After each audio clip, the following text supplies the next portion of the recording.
Halo guys, nama saya Ibu Natalia Hutahayan. Saya adalah guru fisika di SMA Negeri 19 Medan. Pada kesempatan ini, kita akan membahas hukum Newton tentang gravitasi. Adapun topik bahasan kita kali ini yaitu sejarah hukum gravitasi Newton dan hukum Newton gravitasi. Semua topik ini bisa kamu jadikan bekal konsep dasar dan menambah wawasan kamu terkait tentang gravitasi Newton. Sebelum lebih jauh membahas tentang hukum gravitasi Newton, maka kita akan berkenalan dengan Sir Isaac Newton. Nama Sir Isaac Newton dijadikan satuan gravitasi yaitu Newton yang dilambangkan dengan N. Isaac Newton lahir di Oxford, Inggris pada tanggal 25 Desember 1642. Pada usia 18 tahun, Newton masuk ke Universitas Cambridge dan ia memulai penyelidikannya di sana. Sebelumnya, tentu kamu sudah pernah mendengar cerita bagaimana Newton menemukan hukum gravitasi Newton. Ketika ia melihat buah apel jatuh dari pohonnya, dia kemudian berpikir, jika gravitasi bekerja di puncak pohon dan di puncak gunung, maka mungkin saja gravitasi juga bekerja sampai ke bulan.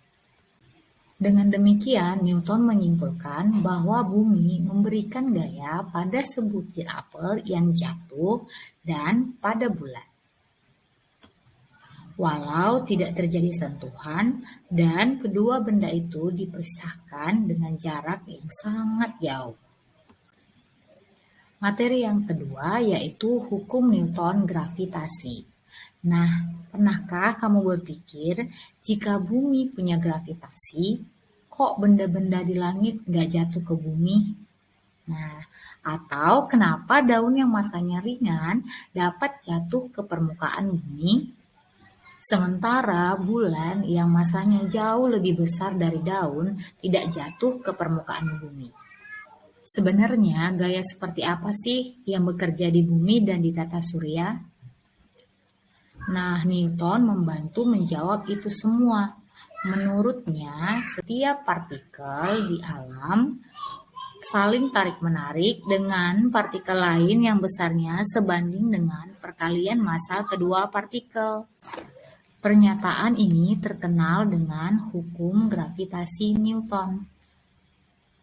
Gaya gravitasi akan bekerja pada massa suatu benda yang masih berada dalam medan gravitasi suatu benda. Jika medan gravitasi sudah dapat diabaikan, maka semua massa benda yang berada di sekitar benda lainnya tidak dapat dipengaruhi. Jadi, kamu bisa paham mengapa daun yang masanya lebih kecil dibanding bulan yang masanya jauh lebih besar tidak dapat ditarik oleh bumi. Nah, itu dia pembahasan singkat mengenai sejarah awal mula hukum gravitasi Newton. Demikianlah pembahasan kita kali ini tentang hukum gravitasi Newton. Terima kasih.